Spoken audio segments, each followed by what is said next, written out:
그리고 하도록 하겠습니다. 이 대표님 부탁드리겠습니다. 예. 저는 또 올려놓으신 순서대로 하는 걸로 생각하고 있었다가 진행하시는 분 마음이니까. 자, 제가 이번에 읽은 거는 나를 알고 싶을 때 뇌과학을 공부합니다. 요 책이거든요. 예. 그래가지고 보니까 처음에는 약간 다른 사람인가 했는데 예전에 읽었던 사람이 딴 책을 또 쓴 거더라고요. 이름이 너무 저기해서 제가 이분 이름을 기억을 못하고 있으니까 이런 일이 생긴 것 같아요. 그래서 질 볼트 테일러라고 그래가지고 30대 후반에 사진 보니까 기억이 났는데 30대 후반에 이분이 뇌졸중으로 쓰러진 거예요. 근데 원래 뇌과학자예요. 본인 자체가. 그랬는데 8년 만에 회복을 하거든요. 8년 만에 회복을 하는데 그 중간에 본인이 경험하면서 계속 자기 상태를 분석하고 했던 거를 이제 책으로 썼는데 보니까 앞쪽 책은 제가 약간 이분이 테드 나왔을 때 그때 내용 중심으로 해가지고 그때 상황 위주로 좀 된 책이었다면 이번 책은 이제 좀 더 정리가 좀 돼 있는 그런 느낌이었어요. 제가 이쪽에 관심을 갖게 된 이유가 2010년에 한번 제가 이제 뇌졸중을 경험을 하고 그러고 나니까 그 전까지도 뇌에 관심이 없었던 건 아닌데 이제 생각, 성격, 그다음에 명상 다 관심이 있었거든요. 그리고 굉장히 많이 시간을 쏟고 그러기는 했는데 2010년 이후로는 이제 직접적으로 뇌하고 이 연결성 부분 요거에 대해서 관심이 제가 좀 많아졌어요. 그래서 조금 뒤적여 보니까 같은 분이네? 그럼 읽지 말까? 아니면은 근데 좀 다르게 접근했네? 읽어보자? 약간 이래가지고 이 책을 이제 보게 됐습니다. 그렇게 하고 읽다 보니까 또 앞전에 읽었던 1000개의 뇌 있잖아요. 그거하고도 연관이 돼서 여기서는 1000개라고 안 하고 아예 이제 여기는 몇 조개가 넘는다. 실제로는 약 2조개 이런 식으로 표현이 되는데 1000개의 뇌는 상징적인 이제 그런 이야기였고 여기서는 이분은 뇌과학자니까 구체적으로 이렇게 이야기를 이제 하더라고요. 그래서 그 부분하고 또 읽으면서 좋았던 거는 애니어그램이나 MBTI하고 그게 이제 우리는 그냥 임상이나 이런 쪽에서 현장에서 이렇게 있던 정보들 정리해갖고 이렇게 된 거다 그랬는데 이분은 아예 이거를 해부학적으로 뇌의 각 부분하고 상관관계 있잖아요. 이거를 책 안에서 정리를 해놔요. 그래서 편도체 부분 제외하고 변연계하고 이제 사고 부분하고 이 부분을 마치 공 원장님 전해주셨던 치아 이거 번호 있잖아요. 치아가 싹 이렇게 넘버링 돼 있는 것처럼 뇌를 그냥 넘버링을 했어요. 이분은 그렇게 해가지고 우리 사고를 담당하는 이쪽을 그 다음에 이제 이 책에서 일단 그래요. 실제로 어떻게 하시는지 모르겠는데 그리고 감정을 감당하는 그쪽 좌측을 2번, 그 다음에 우측의 감정 부분 3번, 우측의 사고 부분 여기 4번 이런 식으로 해갖고 그냥 책을 썼어요.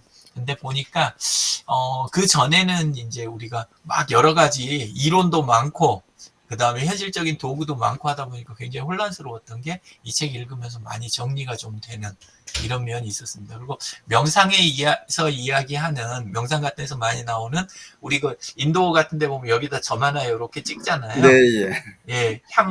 향유 가지고 찍어가지고 하는 거 그러면서 제3의 눈 이야기를 많이 하는데 한때는 그게 편도체다 이런 식으로 이야기가 됐는데 이분 지금 이야기하는 거에 따르면 요 4번 뇌 쪽 작용이 그 부분 특성을 감당을 한다. 이런 식으로 이제 표현을 많이 하시더라고요. 그래서 내용에 대한 거 설명을 더 길게 할 수는 있는데 다 하면 너무 번잡해질 것 같아요. 그래서 1, 2, 3, 4 이렇게 되고 그 다음에 주로 이쪽이 순차적 그 다음에 원래 있던 거랑 완전히 어긋나진 않아요. 그래서 이쪽은 현재 중심에 그리고 이쪽은 이제 뭐랄까, 그 중에 하나만 그냥 예를 들면, 몸을 인식하는데 여기 1번 뇌 같은 경우에는 몸을 내가 타고 있는 것, 내가 타고 있는 장치 이런 걸로 인식을 한대요. 예를 들자면, 근데 이제 이쪽에 좌뇌의 감정적인 부분에 볼 때는 몸을 내가 책임져야 할 대상 이렇게 이제 이해를 하는 거래요. 그리고 우뇌의 감정 부분에서 이해할 때는 몸을 장난감처럼 생각을 한다고 그래요. 이 몸은 내가 가지고 놀 수 있는 거, 굉장히 재밌다. 약간 이런 느낌, 즐거움. 그리고 이 우뇌의 사고 부분에서는 몸을 영원히 머무는 신전 이런 식으로 전혀 다르게 이렇게 하는데 이제 책에서 10장 뒤쪽 8장 부분에서 두뇌 회담이라는 걸 제안을 해요. 두뇌 회담.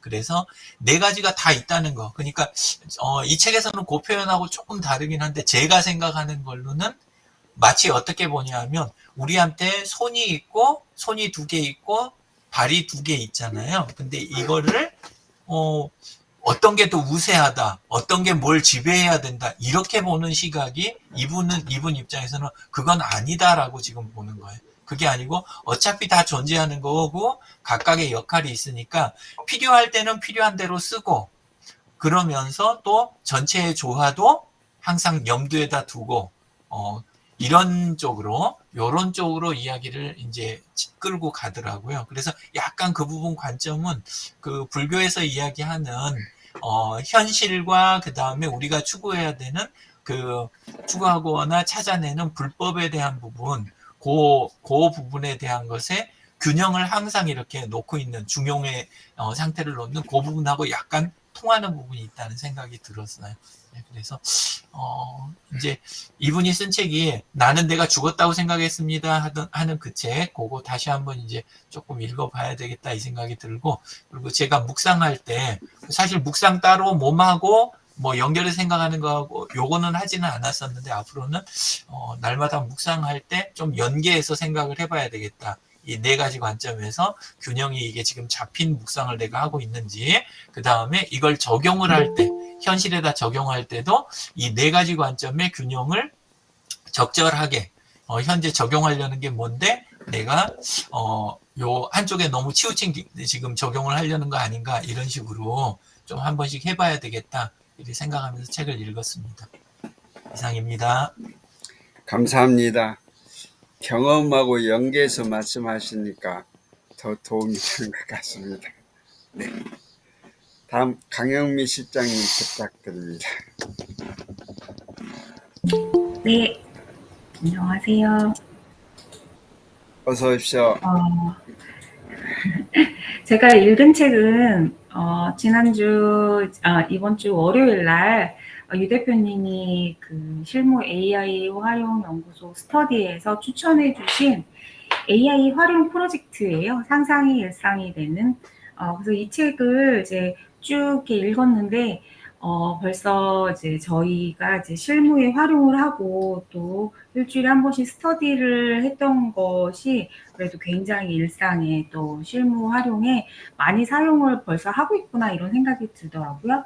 그래서 여기서 이제 한 가족의 이제 캐릭터들을 해서 그 가족들이 일상생활에 얼마나 활용하는지에 대한 소개였는데 벌써 아빠의 부분, 업무 창업을 위한 그리고 또 사업 아이디어를 또 브레인스토밍 하는 거라든지 사업 계획서 쓰고 이런 것들에 굉장히 또 이미 활용하고 있는 것들이 되게 많았고 또 엄마의 삶에서는 이제 평범한 주부가 AI 매니아가 되어서 아침 루틴이라든지 그다음 건강 관리, 식단 이런 것들을 이제 활용하는 거. 그리고 저한테 이번에 좀 바로 적용을 했던 것은 N잡러를 꿈꾸는 이모의 생활에서 이 이모가 이제 디자이너인데 AI 굿즈를 POD 샵에다가 이제 자기의 몰을 이렇게 만드는 건데 어제 이 부분을 보면서 저도 좀 실제로 해봤거든요. 그래서 저희 가족들은 저희가 키우는 고양이 그 뚱이가 있잖아요. 그래서 서연이도 그렇고 저희 막둥이도 그렇고 뚱이를 굉장히 일러스트를 잘 만들어요. 그래서 이미 이렇게 만들어진 걸 가지고 저는 이제 굿즈를 좀 이렇게 제작을 해서 이 부분 한번 해보면 좋겠다 이런 생각이 들었습니다. 그래서 그 부분을 좀 활용을 했고, 그 다음에 또 자녀의 그 입시를 좀 앞두고 있는데, 그 진로에 대한 부분도 좀 구체적으로 올해 좀 더 이렇게 활용을 많이 해서 자녀를 좀 도와야겠다 이런 생각이 들었습니다. 그리고 오늘도 독서 토론 준비하면서 이제 새로운 책을 이제 막 읽기 시작했는데요. 우리가 잘 알고 있는 그 차인표 그 배우가 이제 소설을 이제 썼어요. 그 소설이 이제 영국의 옥스퍼드 대학의 필수 도서로 선정이 되었다고 하는데, 제가 이 차인표 작가의 글을 읽어본 적이 있는데 그 표현력과 문체가 굉장히 이제 독특하고 매력이 있더라고요. 근데 이번에 낸 책은 이제 역사서인데, 위안부 할머니가 이제 필리핀에서 55년 동안 이렇게 가족들과 떨어져 있다가 고국에 이제 재회하는 장면의 뉴스를 접하고 거기에서 이 책을 쓰게 된 계기였다고 해요. 그래서 이 첫 번째 이 소설의 첫 장면은 호랑이 마을, 백두산에 있는 호랑이 마을에 대한 이제 묘사부터 시작되는데, 아주 서정적인 영화의 첫 장면을 보는 것처럼 그 문체도 굉장히 좀 아름답고 표현도 굉장히 디테일한 이런 부분들이 있어서, 그래서 그 인간에 대한 이제 이제 성품과 그리고 개인이 감당할 수 없는 비극이 찾아왔을 때 결국 우리를 설계하는 건 연대라고 하는 이 공동체라고 하는 부분인데, 그런 이제 가치관을 이 소설에다가 어떻게 녹였을지 좀 굉장히 기대가 되는 휴먼 드라마거든요. 그래서 이 책을 오늘 뭐 좀 단숨에 읽을 수 있을 것 같아요.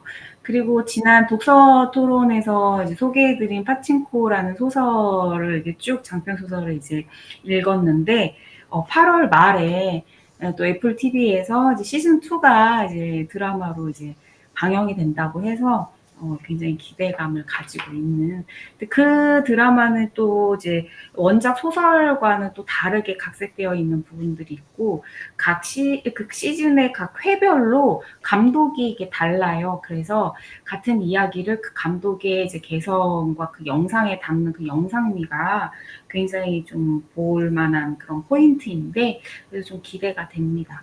그래서 저는 독서 토론에서 좀 굉장히 좀 작품성 있는 영화도 이 독서 토론에 소개하는 걸로 하면 좀 어떨까 이런 의견을 내봅니다. 이상입니다. 감사합니다. 차인표 씨 책은 영국에서 이렇게 추천작으로 소개된 걸 뉴스를 본 것 같습니다. 예, 하여튼 좋은 책 소개해 주셔서 감사하고, 영화 소개도 한번 다음에는 같이 이렇게 의견을 모아보면 좋지 않을까. 굿 아이디어 접수합니다. 다음 공 원장님 발표하고 다음에는 최미정 대표님, 박은서 대표님 부탁을 드리겠습니다. 네. 예. 제가 이번 주에 읽는 책은 지난주 우리 읽었던 권연경 교수가 지은 책 중에 이제 한 가지인데요. 지난주에 비해서 이제 조금 이제 하여튼 같은 교수가 지은 거니까 특별한 차이는 없는데, 여기서 이제 인용된 구절을 하나 이렇게 옮겼어요. 일체 유심조, 그래서 요거는 이제 불교 용어인데요. 모든 것을, 일체의 모든 것이 마음에 달려 있다 하는 불교에서 나온 글이고요. 원효대사가 당나라에 유학을 가는 길에 길에서 이렇게 잠을 자게 됩니다. 이제 잠을 자다가 잠결에 목이 말라서 뭐 다 아는 이야기겠지만, 목이 말라서 이렇게 물을 먹었고요. 참 잘 마셨는데 아침에 일어나니까 그게 이제 해골 머리, 그러니까 해골 바가지에 들어있던 물이었다는 거예요. 그래서 이제 그 부분에 관련돼 있어서 이분이 그 물을 먹고 이게 이제 정하냐 부정하냐 어떤 그런 부분에 관련돼 있는 그런 모든 것들, 또 그런 게 결국은 우리의 마음에 달려 있다. 그걸 깨닫고 유학을 포기하고 이제 고국으로 돌아왔다는 그런 이야기고요. 이 책은 결국은 우리 바울이 쓴 어떤 그 성경을 짚어보고 있는 중인데, 그 관점, 그러니까 결국 바울이 쓴 관점에서 현재의 우리 교회의 상황들을 살펴보는 그런 중요한 책, 뭐 이런 책이거든요. 그래서 그냥 신앙적인 내용이라서 많이 뭐 말씀드리고 이런 거는 조금 그렇고요. 그러니까 결국은 우리가 구원 얻는다, 천국 간다, 예수 믿어서 구원 얻는다는 부분들이 믿음으로 구원을 얻는데, 그 믿음은 반드시 행위로 나타난다. 그게 이제 기본적인 이야기고, 지난번에 했던 행위 없는 구원하고 연결된 책이라서 제가 그냥 책을 읽었습니다. 이상입니다. 감사합니다. 네, 구원의 목표가 잘 달성된 그런 책으로 고맙습니다. 최미정 대표님은 맨 나중에 클로징 멘트를 부탁을 드리고요. 박은세 대표님 발표하겠습니다.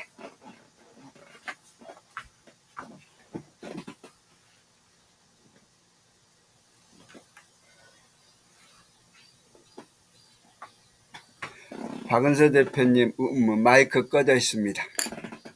네, 저는 4분 정도 좀 읽어보겠습니다. 이게 이제 제 마음을 대신한다? 제 마음보다 훨씬 더 적나라하게 어쩌면 얘가 대변하지 않았나 이런 생각을 들으면서 아침에도 좀 느낌도 좀 다른 느낌이 들어서 제가 한 번만 읽어보겠습니다. 예전에 제가 한번 소개해드렸던 책인데요. 잘 될 수밖에 없는 너에게란 중에서 한 제목을 말씀드려보면은 욕심낼 자격은 따로 없다라는 뜻이고요. 내 제목이고요. 제가 한 번만 읽어보겠습니다. 적당히만 살아왔던 내 속내를 들여다보면 거기에 자격에 대한 고민이 있었다. 누구나 정해지지 않는 한계선을 내 멋대로 그어놓고 그 선을 넘으려고 할 때마다 내가 이걸 가질 자격이 있는 사람인가, 이렇게 행복할 자격이 있는 사람인가를 따져보는 시기였다. 그 한계선이 하한선이었으면 오히려 괜찮았을지도 모른다. 이렇게 불행하면 안 되지. 힘들어도 정도껏 힘들어야지 라는 생각들이 나를 지킬 수 있는 방어막이 됐을 테니까. 하지만 내가 그은 한계선은 상한선이었다. 더 행복해지려는 그건 욕심이야. 넌 아직 자격이 안 돼 라는 말을 끌어내리곤 했다. 좋은 기회를 마주했을 때도, 인생이 다음 단계로 나아가려고 할 때도, 도전할 용기가 필요할 때도 스스로 막아서는 건 나 자신이었다. 이것도 이제 저한테 해당하는 내용이고요. 나는 중간중간에 다 떼고 제가 필요한 얘기만, 저하고 연관된 얘기만 하겠습니다. 나는 적당히 괜찮아 보이는, 넌 봐도 괜찮을 것 같은 내 꿈이 아닌 것들을 내 꿈이라고 둘러댔다. 그리고 나조차도 그 꿈들을 내 꿈이라고 믿어버렸다. 어쩌다 좋은 걸 손에 쥐게 되었을 때는 내 것이 아닌 것 같은 불편함에 가진 걸 충분히 누리지 못했다. 그렇게 하는 것이 겸손하고 욕심 없는 착한 사람의 심성으로 믿으면서 그렇게 흘려보낸 청춘이 너무나 아깝다고 깨닫는 순간, 텅 빈 집에 앉아 나에게 다시 한번 기회를 주기로 한 그날, 내가 했던 다짐들은 이랬다.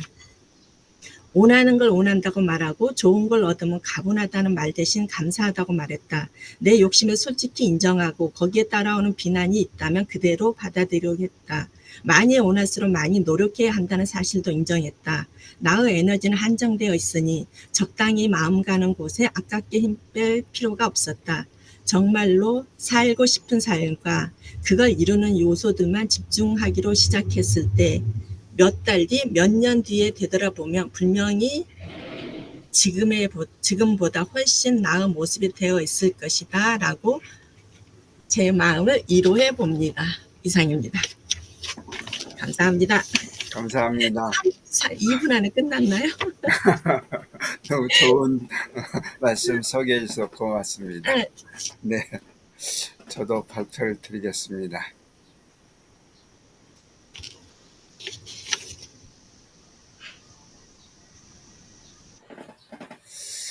저는 데이비드 브룩스라는 분이 사람을 안다는 것, 이 책을 읽었습니다. 여기에 부제가 서로를 깊이 알면 우리의 세계는 어떻게 넓어지는가, 이런 부제가 붙어 있어요. 요즘 드라마 같은 거 보면은 이 대사들 중 하나가 당신의 마음을 모르겠다, 이런 대사들이 가끔 나오죠. 이렇게 누군가 안다는 것은 상대방의 생일을 안다거나 이름을 안다는 수준으로 이해하면 안 된다고 생각을 합니다. 그렇다고 이런 심오한 주제를 가지고 편하게 풀어서 말하기도 어렵죠. 그런데 이 데이비드 브룩스가 사람을 안다는 것이 무엇인지 이걸 썼는데, 이걸 읽어보시면 우리 가족이든 또는 이웃이든 친구든 그 마음을 뭐 독심술은 아니지만 이 도움이 많이 된다고 그래서 이 책을 추천합니다.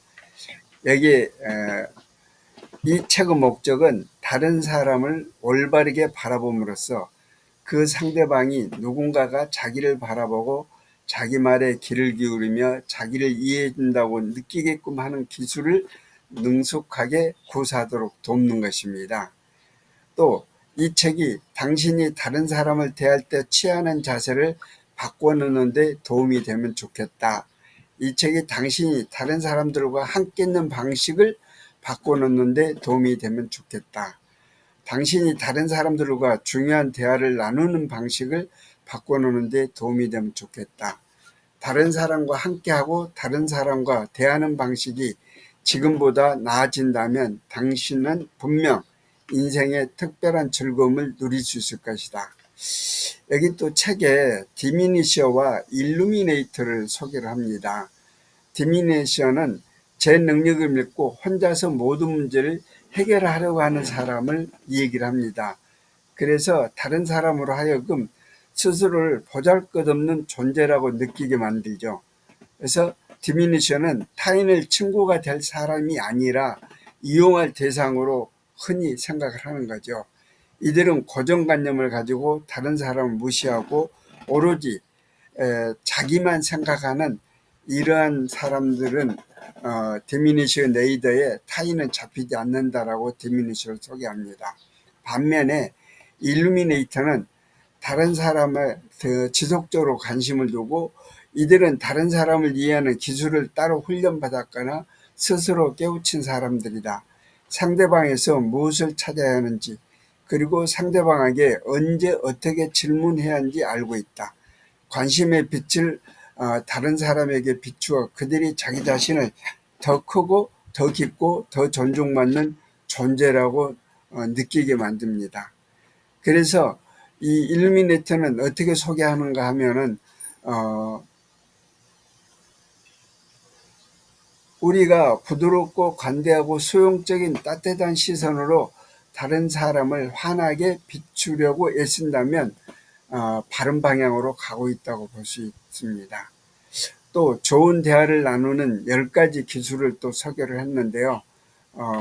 주의를 100% 기울여 집중하라. 이렇게 우리가 대화하다 보면 머리를 이렇게 숙이고 딱 가까이 눈을 맞추는 그런 모습을 생각하면 될 것 같습니다. 능동적으로 대꾸하라. 친숙한 화제를 꺼내라. 상대방을 관객이 아닌 작가로 만들어라. 대화가 끊기는 것을 두려워하지 말라. 누핑을 해라. 누핑은 상대가 방금 한 말을 반복함으로써 그 말의 의미를 재확인하는 것을 말합니다. 조산사가 되어라. 보석 진술로 돌아가라. 드러나지 않은 차이를 찾아라. 상대의 말에 손가락을 얹지 마라. 우리가 흔히 상대방 얘기하다 보면 나도 그런 경험이 있어 이러면서 상대방 말을 가로채는데 그러지 말라는 얘기입니다. 그래서 일루미네이터가 되는 것은 다른 한 사람을 온전한 모습 그대로 바라보는 일을 저절로 일어나지 않습니다. 이는 일종의 기량이고 구체적인 기술의 종합이며 인생을 살아가는 하나의 방식이다. 그러니까 이 일루미네이터가 되는 것은 그 기술, 스킬을 배우는 걸로 얘기를 합니다. 이 다른 여러 문화권에서는 이런 존재 방식을 가리키는 단어가 있다. 이 책에 이걸 이렇게 소개를 하고 있어요. 한국 사람은 이를 눈치라고 부른다. 다른 사람의 생각이나 기분에 민감하게 대응하는 능력을 이 눈치라고 소개를 했어요. 독일 사람은 헤리전스 빌딩이라는 단어를 쓰는데 다른 사람의 온전한 인간성을 바라보도록 마음을 훈련한다는 뜻이다. 마음의 기술은 누구나 길 수 있다. 이전과는 다른 의식으로 바라보는 연습을 한다면 누구나 일루미네이터가 될 수 있다. 이렇게 이 책을 쓰고 있습니다. 일루미네이터가 되는 이런 노력을 한다면, 즉 대화하는 기술을 배운다면 우리가 다른 사람을 잘 이해하고 거기에 맞춰서 아름다운 교류를 할 수 있지 않은가. 이 사람 데이비드 브룩스인데 이 저널리스트예요. 근데 이분이 이 책을 많이 썼더라고요. 그래서 인간의 품격이라든지 두 번째 산이라든지 이 두 번째 산이 나온 3년 지나고 이 책이 지금 나온 거거든요. 근데 참 이 기자다운 그런 책을 쓰는 그런 생각을 합니다. 어제 독서 모임을 이 한국 민들레 도서관에서 했어요. 이 사람을 안다는 것을 책을 읽고 했는데 이렇게 모였습니다. 모여서 어제 읽은 책, 다음에 읽을 책 이래가지고 같이 이렇게 사진도 하나 찍고 저도 거기에 참석을 했었습니다. 이상 마치겠습니다. 딱 30분이 됐네요. 최미정 대표님 참석이 조금 늦었지만 들은 그 느낌을 이렇게 말씀을 주시면 고맙겠습니다. 네. 다양한 책에 대해서 들어가지고 너무 좋고요. 예. 저는 아까 그냥 요즘 책을 안 읽고 있습니다. 근데 오늘 잠깐 눈의 피로에 대해서 말씀드리려고 그랬어요. 예. 그래서 몸이 10량이면 눈은 몇 량이라고 하죠? 1000량. 9량이라고. 예. 그만큼 눈이 중요한데 요즘 우리가 그 인터넷이라든가 IT 산업의 발달로 눈이 상당히 필요하잖아요. 근데도 쉴 새 없이 또 카톡도 보고. 그래서 잠깐 눈의 운동을 제가 알려드릴게요. 눈을 잠깐 감으세요. 하나, 둘, 셋. 다시 뜨시고요. 네. 또 감으시고 안구를 왼쪽에서 오른쪽, 오른쪽에서 왼쪽, 위에서 아래로 이래서 이제 눈에 피로가 엄청 쌓인다고 그래요. 현대인들이. 그리고 지금 안경을 착용하신 분들이 한 40% 이상 된다고 그래요. 안경 착용. 그런 것도 이런 어떤 눈의 무리와 관련이 있을 수가 있죠. 예. 그래서 1시간마다 중간에 눈을 깜빡이고 눈의 휴식을 가져오는 것도 눈 건강에 도움이 될 것 같습니다. 오늘 또 이렇게 참여해서 많은 정보를 알려주셔서 감사드려요. 감사합니다. 네, 감사합니다. 그렇지 않아도 오늘 이 안과를 좀 가서 정기검진을 해야 되지 않을까 그런 생각을 하고 있었는데 예, 좋은 소개 감사합니다. 예, 오늘 좋은 책들 소개해 주셔서 감사드리고요. 즐거운 주말 맞으시기 바랍니다. 어제도 비가 많이 오던데 아직 장마가 안 끝난 것 같습니다. 건강 챙기십시오. 감사합니다. 네, 감사합니다. 감사합니다. 예.